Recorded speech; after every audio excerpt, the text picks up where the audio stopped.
اللہ الرحمن الرحیم۔ حضرات ذی وقار، اللہ کے فضل، حضور علیہ الصلوۃ والسلام کی نظر رحمت کے طفیل ایک مرتبہ پھر تشریف کے لیے آپ سے مخاطب ہوں۔ حدیث نمبر 17 ہے، اسی عنوان کے تحت حضرت جابر رضی اللہ تعالی عنہ سے روایت ہے کہ نبی پاک صلی اللہ علیہ وسلم نے فرمایا، جو بندہ درخت لگاتا ہے اس نیت سے کہ اس سے اللہ کی مخلوق فائدہ اٹھائے، تو اگر اس درخت سے کوئی انسان کھا لے، کوئی جانور کھا لیں، تو اس پر اس بندے کو صدقے کا ثواب عطا کیا جاتا ہے۔ اگر اس درخت سے کوئی چیز چوری بھی ہو جائے تو اس پر بھی اس کو صدقے کا ثواب دیا جاتا ہے جس بندے نے درخت لگایا ہے۔ اسی طرح دوسری روایت میں ہے کہ اگر اس درخت سے انسان کھا لیں یا چارپائے کھا لیں، یعنی چوپاتے جانور کھا لیں، تو اس پر بھی اس کو نیکی دی جاتی ہے، اس پر صدقے کا ثواب دیا جاتا ہے۔ اسی طرح ایک اور روایت میں ہے کہ اس درخت سے اللہ کی مخلوق کھا لے، انسان کھا لے، بار صورت اس کو صدقے کا ثواب دیا جاتا ہے۔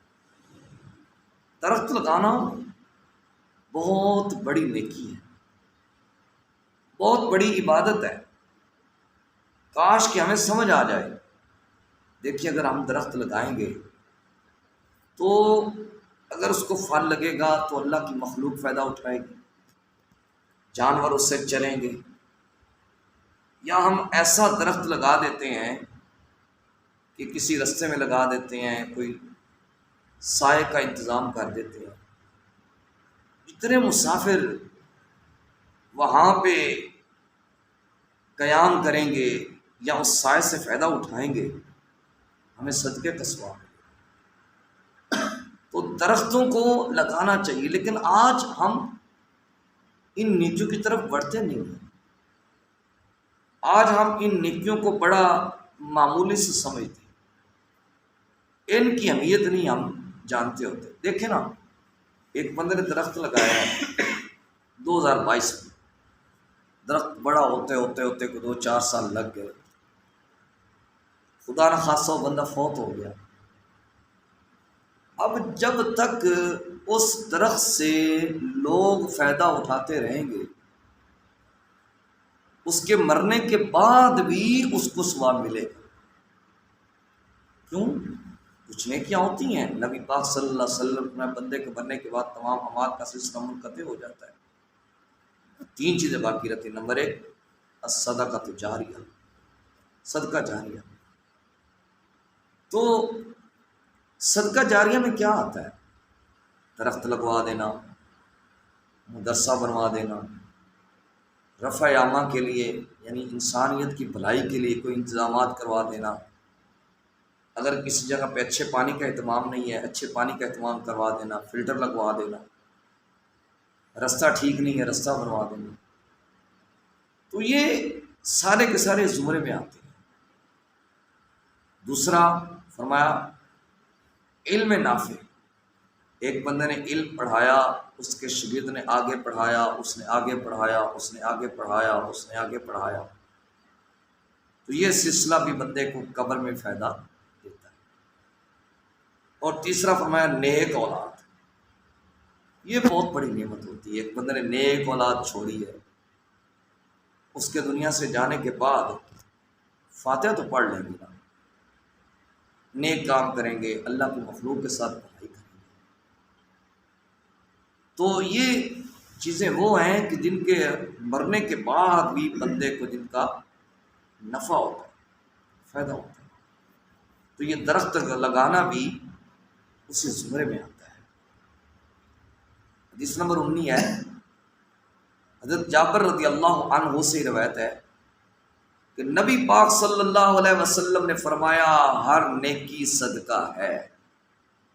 کمال کی بات ہے بھائی، حضور نے ہم پہ کرم نہیں فرما دیا، ہم پہ حضور صلی اللہ علیہ وسلم نے مہربانی کی انتہا نہیں فرما دی کہ ہر نیکی صدقہ ہے۔ اس کا مطلب یہ ہے کہ اگر میں وضو کروں تو یقیناً ایک نیکی ہے، اس پر بھی مجھے صدقے کا ثواب ملے گا۔ اگر میں مسجد کی صفائی کروں بہت بڑی نیکی ہے، اس پر بھی مجھے صدقے کا ثواب ملے گا۔ اگر میں بیوی کے منہ میں لقمہ ڈالوں، ویسے بھی حضور صلی اللہ علیہ وسلم کا فرمان ہے کہ یہ تک صدقے کا ثواب ہے، تو اس پر یہ بھی چونکہ ایک نیکی ہے، اس پر مجھے صدقے کا ثواب ہے۔ اگر میں اپنے اولاد کو حلال رزق کما کر کھلاؤں، یہ بھی چونکہ ایک نیکی ہے، اس پر بھی مجھے صدقے کا ثواب ملے گا۔ چونکہ ہر نیکی صدقہ ہے۔ اگر میں صبح سویرے اپنے گھر سے کھانا کھا کے نکلوں، کام کی غرض سے، مزدوری کی غرض سے، مزدوری تلاش کروں، حلال طریقے سے رزق کماؤں، مزدوری کروں، نمازیں پڑھوں، تو اس مزدوری پر بھی مجھے صدقے کا ثواب عطا کرے گا۔ اگر میں کسی مظلوم کی مدد کرتا ہوں، چونکہ مظلوم کی مدد کرنا بہت بڑی نیکی ہے، بہت بڑی عبادت ہے، تو اس پر بھی مجھے نیکی کا ثواب دیا جائے گا۔ اگر میں ماں باپ کی خدمت کروں تو ماں باپ کی خدمت کرنا بہت بڑی نیکی ہے، بہت بڑی عبادت ہے، تو خدمت ماں باپ کی کروں گا، میرے فرائض میں تو شامل ہے ہی صحیح، لیکن چونکہ ایک نیکی ہے، اس پر بھی مجھے صدقے کا ثواب دیا جائے گا۔ اگر میں اپنے اولاد کی تربیت قرآن اور سنت کے مطابق کرتا ہوں، تو تربیت کرنا تو میری ذمہ داری ہے، لیکن چونکہ قرآن و سنت کے مطابق اپنے اولاد کی تربیت کرنا بہت بڑی نیکی ہے، تو اس پر بھی مجھے صدقے کا ثواب دیا جائے گا۔ اگر میں کسی محتاج کی مدد کرتا ہوں، میرے محلے میں کوئی محتاج رہتا ہے یا میرے دروازے پر کوئی آ جاتا ہے، تو اس کی مدد کرنا میری ذمہ داری تو ہے ہی صحیح، لیکن چونکہ اس کی مدد کرنا نیکی ہے، تو اس پر بھی مجھے صدقے کا ثواب دیا جائے گا۔ اگر میں بڑوں کا ادب کرتا ہوں، نیکی تو ہے ہی صحیح، اس پر مجھے صدقے کا ثواب دیا جائے گا۔ اگر میں چھوٹوں پر شفقت کرتا ہوں، نیکی تو ہے ہی صحیح، لیکن اس پر بھی مجھے صدقے کا ثواب ملے گا۔ اگر میں بازار جاتا ہوں، اپنی نظروں کو نیچے رکھتا ہوں، اپنی نظروں کو غیر محرموں کی طرف نہیں اٹھاتا، اپنی نظروں کی حفاظت کرتا ہوں، چونکہ نظروں کی حفاظت کرنا ہمارے فرائض میں شامل ہے، لیکن یہ ایک نیکی ہے کہ اپنی نظروں کو بچا رہا ہے، تو اس پر بھی مجھے صدقے کا ثواب ملے گا۔ اگر میں خدا نخواستہ گناہ کرنے لگا تھا تو ڈر گیا کہ میرا رب مجھے دیکھ رہا ہے، چونکہ اللہ کی ذات سے ڈر سے گناہ سے رکنا بہت بڑی نیکی ہے، تو اس پر بھی مجھے صدقے کا ثواب دیا۔ کتنا کرم ہے یارو، کتنا فضل ہے۔ آؤ تو صحیح اللہ کی دہلیز میں، آؤ تو صحیح دہلیز مصطفیٰ جان رحمت صلی اللہ علیہ وسلم، حضور نے کمال فرما دی کہ ہر نیکی صدقہ ہے۔ یہ بڑا وسیع عنوان ہے۔ اگر کوئی بندہ استاذ کا ادب کرتا ہے، نیکی ہے، صدقے کا ثواب ہے۔ کوئی بندہ پیر کی بارگاہ میں جاتا ہے، اس نیت سے جا کے اپنے پیر سے فیض حاصل کروں گا، اللہ کا قرب حاصل کروں گا، نیکی ہے، اس پر صدقے کا ثواب ہے۔ اگر کوئی بندہ اپنے رشتہ داروں کے پاس جاتا ہے ملنے کے لیے، ان سے صلہ رحمی کرتا ہے، نیکی ہے، اس پر بھی صدقے کا ثواب ہے۔ تو اس عنوان کو لیتے چلے جائیں، آگے بڑھتے چلے جائیں۔ اللہ پاک کی بارگاہ میں التجا ہے، اللہ پاک مجھے اور آپ کو حقیقت دین کو سمجھنے کی توفیق عطا کرے۔ صلی اللہ تعالی علی حبیبی محمد و آلہ و صحبہ اجمعین برحمتک یا ارحم الراحمین۔